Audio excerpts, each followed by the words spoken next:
नमस्ते। आज बात करेंगे कि वो कौन-सी बातें हैं जिनका ध्यान अगर लड़कियाँ थोड़ा-सा रखने लग जाएगी ना, तो शादी के बाद में ना ज़्यादा प्रॉब्लम्स लड़कियों को होंगे ससुराल वालों से और ना ही ससुराल वालों को लड़कियों से ज़्यादा इश्यूज़ होंगे। है ये बहुत ही ना छोटी सिंपल और बेसिक बातें जिनका ध्यान अगर लड़कियाँ रख लें ना, तो उनकी मैरिड लाइफ में ना एक्चुअली में ज़्यादा प्रॉब्लम्स ना हो ससुराल से रिलेटेड। पर फिर भी ना कुछ लड़कियां इन बातों पे ध्यान देती ही नहीं है। तो फर्स्ट बात है या फर्स्ट पॉइंट है कि एक्सेप्टिंग माइंड से शादी करो। पता है अगर लड़की का माइंडसेट ही गलत या फिर नेगेटिव होता है ना, तो वहीं पे ही सब कुछ खत्म हो जाता है। अगर लड़की ना शादी करके ये एक्सेप्ट ना करे ना कि उसे अब उसके इन लॉज को, उसके ससुराल वालों को एक्सेप्ट करना है, तो फिर ससुराल वाले ना कितने भी अच्छे क्यों ना हो, ससुराल कितना भी अच्छा क्यों ना हो, फिर भी ना लड़की को वो अच्छा नहीं लगेगा। फिर भी ना लड़की को ससुराल वाले अच्छे नहीं लगेंगे। उनके कितने भी अच्छे होने के बावजूद भी अगर लड़की के मन में ना या फिर लड़की के माइंड में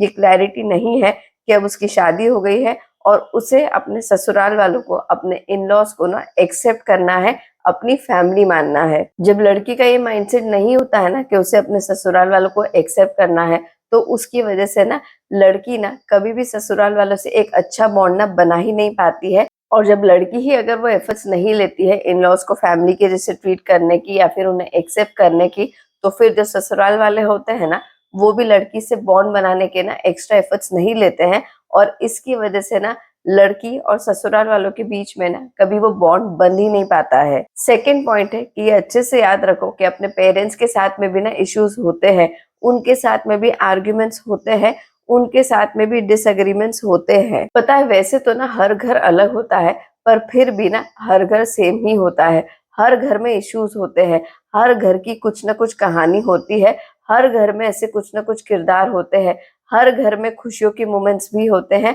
हर घर में दुख भी होता है, हर घर में पेरेंट्स और बच्चों के बीच में प्यार भी होता है, तो हर घर में पेरेंट्स और बच्चों के बीच में ना डिसएग्रीमेंट्स होते हैं, जनरेशन गैप होता है, मिसअंडरस्टैंडिंग्स होती है और इसलिए ऑब्वियस सी बात है कि आर्ग्यूमेंट्स भी होते हैं। तो कितनी बेसिक बात है ना, कितनी सिंपल बात है ये समझना कि जब लड़कियों के अपने पेरेंट्स के साथ में भी डिसएग्रीमेंट्स होते हैं, मिसअंडरस्टैंडिंग्स होती है, आर्ग्यूमेंट्स होते हैं, उन लोगों के साथ में भी जिनके साथ में लड़की बचपन से बड़ी हुई है, अगर उनके साथ में भी मिसअंडरस्टैंडिंग्स हो सकती है, तो फिर तो ससुराल वालों के साथ में अगर मिसअंडरस्टैंडिंग्स और आर्ग्यूमेंट्स हो रहे हैं, तो इसमें ना एक्चुअल में कोई बड़ी बात नहीं है, ये बड़ी नेचुरल और ऑब्वियस बात है कि जो पेरेंट्स लड़की को बचपन से जानते हैं, अगर उनके साथ में भी इश्यूज हो सकते हैं, तो फिर ससुराल वाले तो वैसे भी ना लड़की को जानने की कोशिश कर रहे होते हैं, एक नए सेटअप में अपने आप को ढालने की कोशिश कर रहे होते हैं। तो बड़ी नेचुरल सी बात है कि लड़की के ससुराल वालों से आर्ग्यूमेंट्स हो सकते हैं, इश्यूज हो सकते हैं और सिमिलरली ससुराल वालों के भी लड़की के साथ में ना इश्यूज हो सकते हैं। बस समझने वाली बात ना सिर्फ इतनी सी है कि जब ससुराल वालों के साथ में कोई आर्ग्यूमेंट्स, डिसएग्रीमेंट्स और मिसअंडरस्टैंडिंग्स हो ना, तो कोई बड़ा या फिर एक्सट्रीम कंक्लूजन ना ड्रॉ नहीं कर लेना चाहिए कि ये लोग तो खराब है या ये लोग तो ऐसे हैं, मैं कभी यहाँ पे सेट ही नहीं हो पाऊंगी। छोटे मोटे झगड़ों को, छोटे मोटे आर्ग्यूमेंट्स को, मिसअंडरस्टैंडिंग्स को ना नॉर्मल ही मानना चाहिए, जिससे कि ना उन्हें टैकल भी नॉर्मली किया जा सके। थर्ड है, सिर्फ राइट्स ही नहीं रिस्पॉन्सिबिलिटीज भी समझो। ये तो सभी को पता है कि हर लड़की को ना अपने ससुराल में रिस्पेक्ट चाहिए, प्यार चाहिए, स्पेस चाहिए, अपना ओपिनियन न रखने की आजादी चाहिए, अपनी चॉइसेस के अकॉर्डिंग जीने का राइट चाहिए और साथ ही साथ ये भी चाहिए कि ससुराल में जब भी कोई इंपॉर्टेंट मैटर में डिस्कशन हो ना, तब उसे भी एक्टिवली इंक्लूड किया जाए। तो बेसिकली ना हर लड़की को ये अच्छे से पता होता है कि उसे शादी के बाद में अपने ससुराल से क्या क्या चाहिए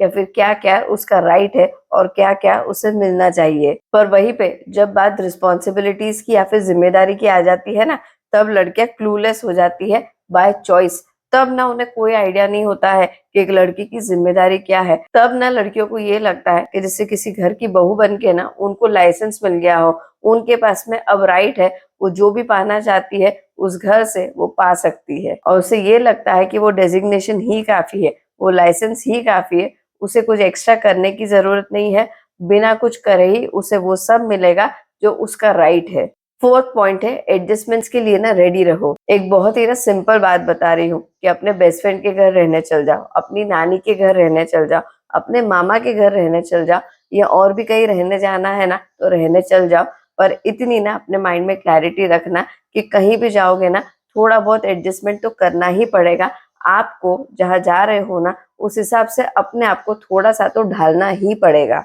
हर जगह एडजस्टमेंट करना पड़ता है और ये ना सिर्फ लड़की पे एप्लीकेबल नहीं होता है, कोई भी कहीं जाता है ना तो वो एडजस्टमेंट्स नेचुरली करने पड़ते हैं। आपको जहाँ जाते हो ना उनके सिस्टम के हिसाब से आपको थोड़ा सा एडजस्ट करके अपने आप को अलाइन करना पड़ता है। और जितनी जल्दी और जितनी खुशी से जितनी पॉजिटिवली एडजस्टमेंट्स होते हैं ना उतना ही घर भी पॉजिटिव रहता है और उतना ही लड़की का ससुराल वालों से इक्वेशन भी जो रहता है ना वो पॉजिटिव रहता है। आप जितना ज्यादा अड़ोगे, जितना ज्यादा अपना एटीट्यूड ऐसा रखोगे ना कि मैं तो बिल्कुल भी नहीं बदलूंगी, जैसी हूँ वैसी ही रहूंगी, तो फिर प्रॉब्लम आपको तो होगी सही, उसके साथ में ससुराल वालों को भी होगी। और एक टाइम के बाद में ना कोई और इस बात की परवाह भी नहीं करेगा कि आपको प्रॉब्लम हो रही है या नहीं हो रही है, क्योंकि ससुराल वालों को तो यही लगेगा कि आप ही प्रॉब्लम हो। क्योंकि कहीं ना कहीं जब एक लड़की शादी करके जाती है ना तो वो तो एडजस्टमेंट करती ही है, पर उसके साथ साथ में ना ससुराल वाले भी ना बिना कहे कुछ ना कुछ एडजस्टमेंट करना स्टार्ट कर देते हैं।